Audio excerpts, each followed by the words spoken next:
I am pleased to inform you that we have arrived at the labyrinth. Please be advised that the punishment for trespassing is execution. Please be advised that electrical storms on the surface of Tartarus make departure impossible at this time. Resident count is as follows: 3,071. Resident deaths, including but not limited to executions, are as follows: 1,684. Resident escapes are as follows: 0. The interior can be chilly. Take a scarf with you, Captain. I would also ask that you leave your captain's ID with me, in the event that you do not return.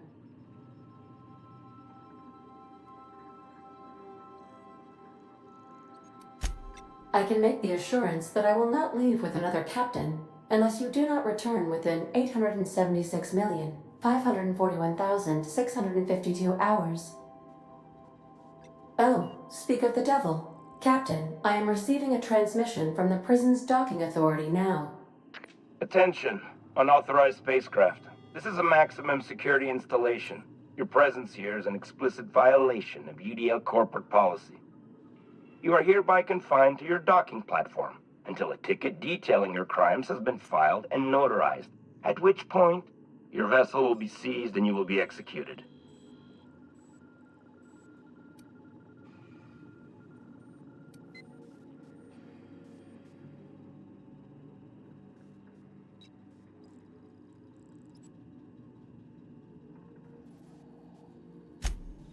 I'm sorry, you people?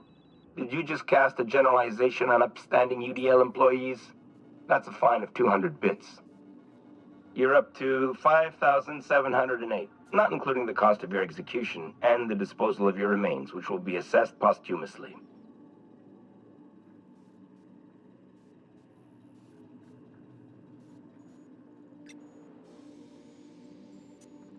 All right, I'm feeling generous. I'm transmitting the ID of a productive, law-abiding employee so you can see what one looks like before you die. Anyway, Tartarus Docking Authority signing up. Hang on.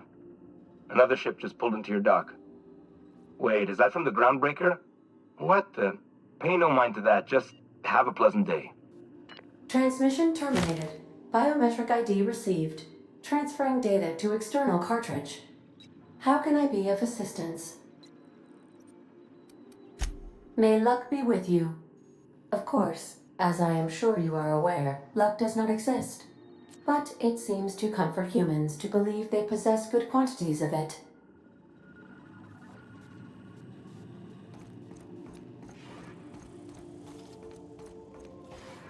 Do return in one piece.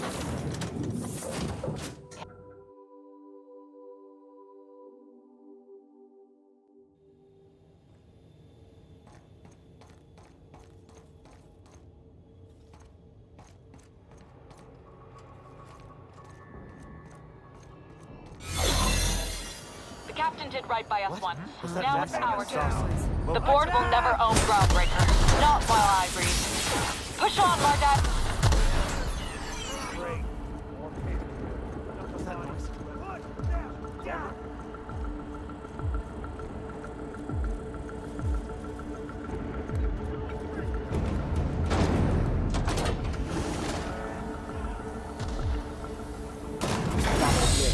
I'm not too keen on walking into a prison.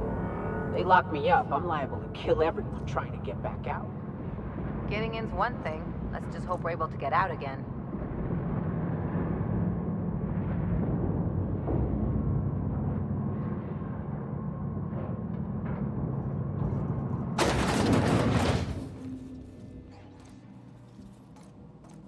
Whew. We have a lot of shooting to do, Captain.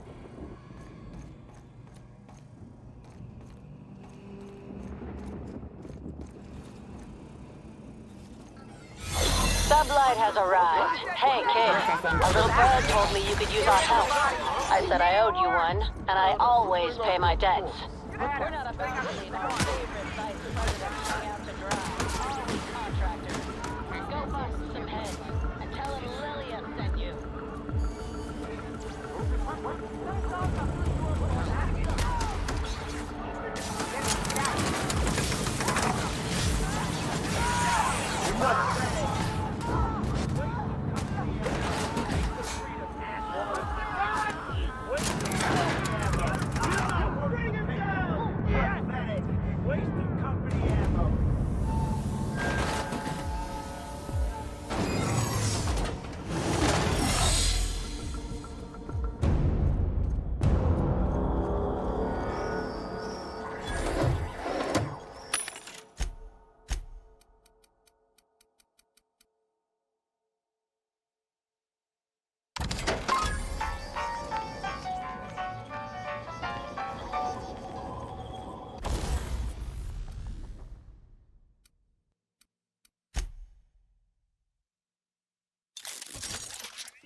Let's go, troops. Stellar base counting on us.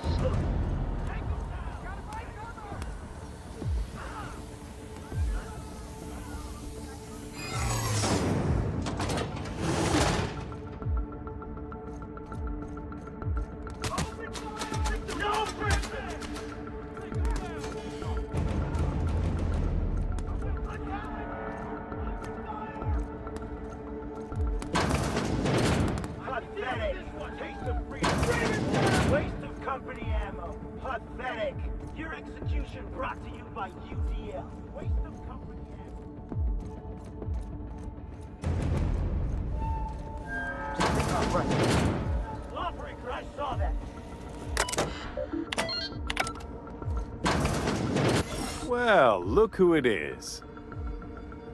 I'll be damned. I was prepping the studio for our announcement, and here you are as a bonus. Ah, and the wayward doctor. Are you about done with your escapades? We have faces that need lifting, after all. These days, I'm more interested in breaking them. Wouldn't mind taking a swing at yours. Ah, I knew I smelled Monarch when you lot walked in. The stench of sulfur, depression, and desperate bravado is unmistakable. Keep talking, and you'll be smelling iron. Ain't nobody so important I won't put a bullet in him. When you go off and get yourself shot, try to avoid taking one to the face. I'll want it recognizable to show to my citizens.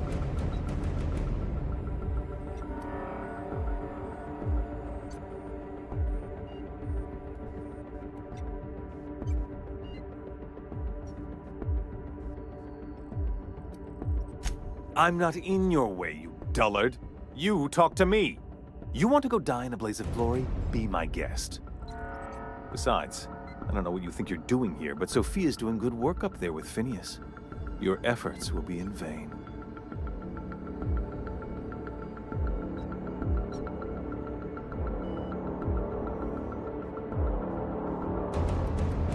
Cover me! I'm going in!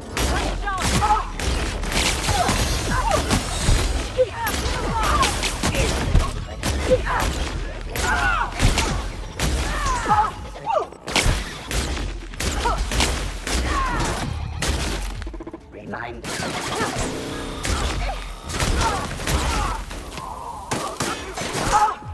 Everyone all right?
All right, MSI.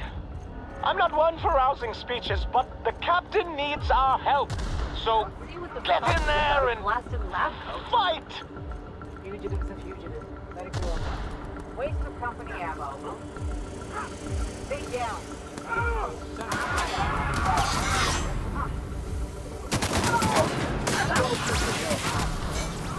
Take a breath now, folks.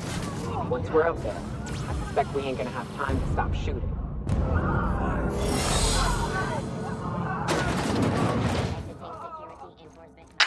Captain, you have an uncanny talent for complicating my life. You've disrupted the balance of power. You've upset the natural order of things.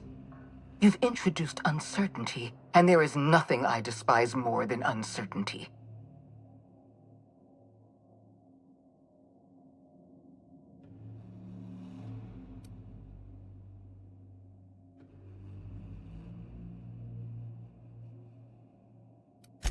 Typical. Running your mouth in the middle of a crisis. It's almost as if you delight in chaos. The force of your personality is well documented. I simply never imagined you could turn the system upside down through charisma alone. I should have dealt with you a long time ago. You were always too dangerous to leave unchecked.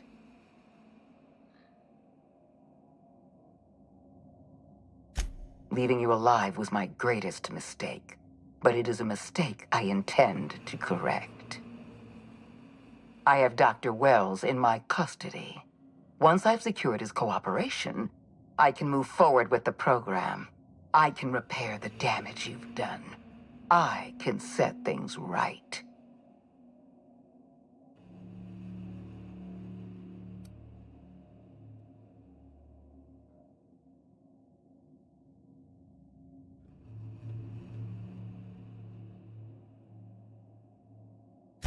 I'm aware of your propensity for violence. Halcyon is a bloodier place because of you. I take no pleasure in this, you know. I simply have no other option. Leaving you alive is too great a risk. Goodbye, Captain.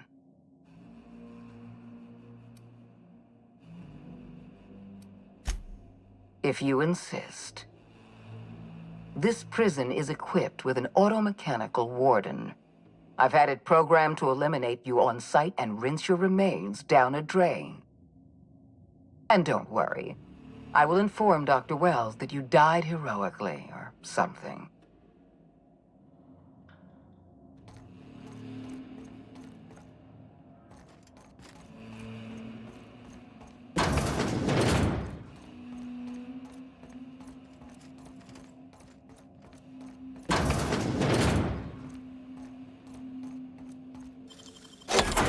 that so fast?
Why won't you just die? We're alive.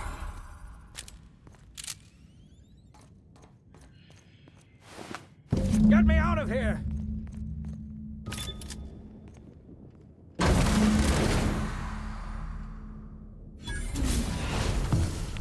You don't know how glad I am to see you. You did the right thing. Akande was a monster. Her death was much deserved, and long overdue. And you lunatic, you broke into the board's own fortress just to rescue one doddering old man.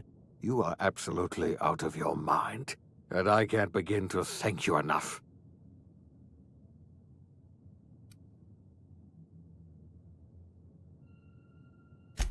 Ah, all in a day's work for you, huh? You've broken the board's stranglehold on this colony, and you saved my life. But there's still so much we have yet to accomplish. You and I are going to have to work harder than ever to save Halcyon. I'm afraid the situation is far worse than any of us ever anticipated.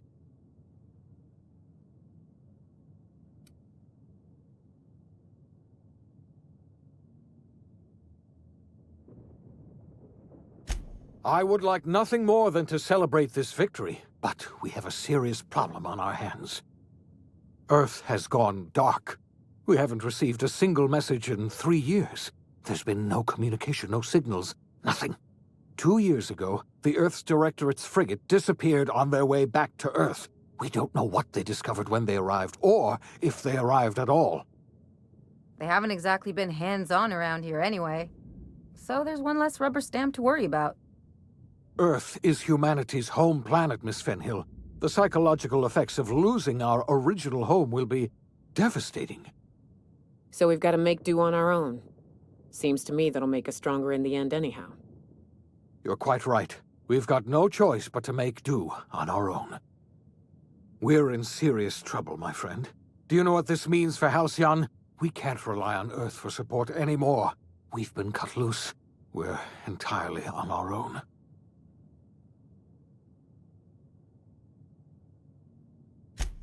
Yes, we do. You've done a marvelous thing. You've succeeded where anyone else would have failed, including me.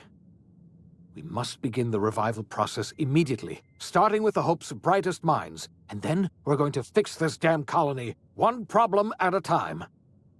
We're going to need a leader, and I can't imagine a better person for the job than you. What do you say, old friend? Will you help us?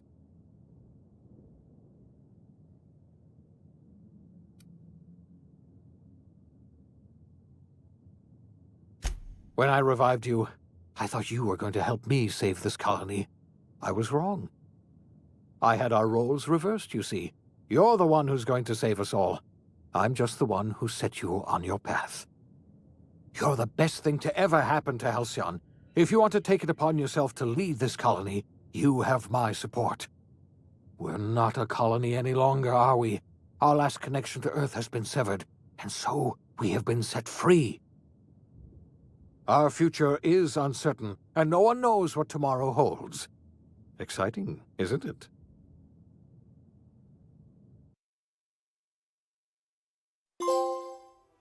The OSI teaches that everything in the universe happens according to the grand plan. But the stranger that arrived in Halcyon was an unplanned variable. From the moment he landed in Emerald Vale, his actions altered the course of history. The events on Tartarus brought about the end of the board's authority. But the board's mistakes would haunt the colony for decades to come. The damage they left behind would require the work of a generation to repair. Dr. Phineas Wells began reviving a handful of the Hope's colonists. Engineers, scientists, technicians, and intellectuals. They were among the brightest minds the Earth had ever sent out into the stars. The Hope scientists and engineers woke up in a colony descending headlong into total collapse. With no way to return to Earth, they had no choice but to band together and devote themselves to the cause of saving Halcyon. The people of Halcyon were nothing if not hardy. In the absence of the board's authority, many of the colony's settlements banded together with a single purpose in mind: survival. Life was especially hard in the years to come. Some towns dissolved by attrition and starvation, but most of them found a way to carry on. In the years to come, Halcyon was forced to reckon with its newfound freedom. The board was gone, and for better or worse, the colony was responsible for its own destiny. Between MSI's worker-centric policies and the iconoclast's manpower, Sanjar and Zora were able to rally many of the Terra 2 townships to their cause. MSI's workforce swelled, and the iconoclasts enjoyed a significant surge in their ranks. The board was too distracted by infighting and internal politics to stop MSI from becoming a powerful corporation and a refuge for townships that might have fallen through the cracks.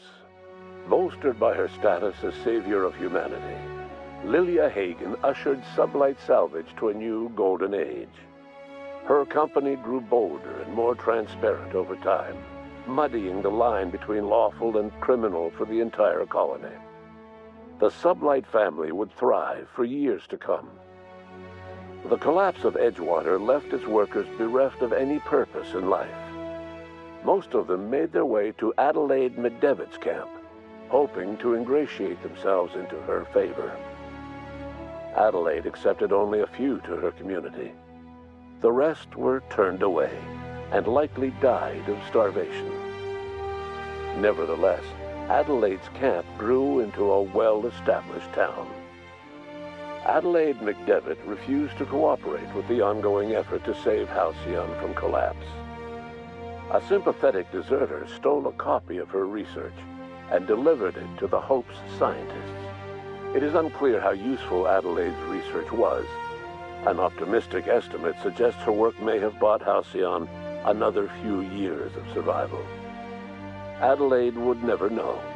She died that winter. Under the leadership of Junlei Tennyson, the groundbreaker held firm against corporate influence. The ship's mechanical stability gave Junlei the time to educate a promising generation of engineers schooled in her family's traditions. The future of the groundbreaker looks promising. The rediscovery of the Hope and the abandonment of the lifetime employment program forced Byzantium to come to terms with some uncomfortable realities about the state of Halcyon. While Byzantines were reluctant to surrender the luxuries they'd grown accustomed to, the board's diminished authority gave them little choice in the matter. Nearly everyone had to learn to make do with less. Some even had to get jobs. It was a dark time indeed. Even the Gorgon asteroid, though a distant enigma to most of Halcyon, felt the aftershocks of your actions. The destroyed Adrenatime synthesizer became a symbol of the board's cruelty and a rallying point for Uэлls and his scientists as they sought to build a more humane, ethical Halcyon. They cleared the dead from Gorgon's laboratories and repurposed them to aid in the crucial work of solving the colony's nutrition crisis. Gorgon, which had once sown death and destruction across Halcyon, became a source of hope and renewal. With nothing to show for her years of effort, Minnie Ambrose finally gave up on Project Gorgon. Though Gorgon was not the end of her aspirations, failure cast a long shadow that haunted her for years to come. She never forgot the intrepid freelancer who betrayed her and offered many a bitter toast in his name. The Gorgon Project's final explosive end was bittersweet for Olivia Ambrose. She wandered the colony's fringes alone, searching for others like her who despised the board and meant to destroy them. In time, she found Phineas Uэлls and his cadre of scientists, and she joined them in their efforts to save Halcyon. For a while, she even knew an uneasy peace. But for all that, Olivia found purpose in Uэлls' project. She was always haunted by the knowledge that Minnie, the bright daughter she'd so grievously wronged, refused to work beside her. She never did forgive herself for the horror her work had wrought on Halcyon, but she remembered fondly the daring captain who'd let her daughter live. In spite of everything, the Gorgon asteroid remained a sobering reminder of the potential for progress and disaster in humanity's most ambitious efforts. The Rizzo's company in Halcyon dissolved after the collapse of the board. Needless to say, the launch of Spectrum Brown was indefinitely delayed. A stockpile of Spectrum Brown remains buried deep beneath the ruins of the old distillery, abandoned to time and attrition. Ruth Bellamy never forgot the words you said to her. She coped with Belinda's death by committing to live in a way that would make her sister proud. When the remnants of the colony banded together, Ruth Bellamy was there to help.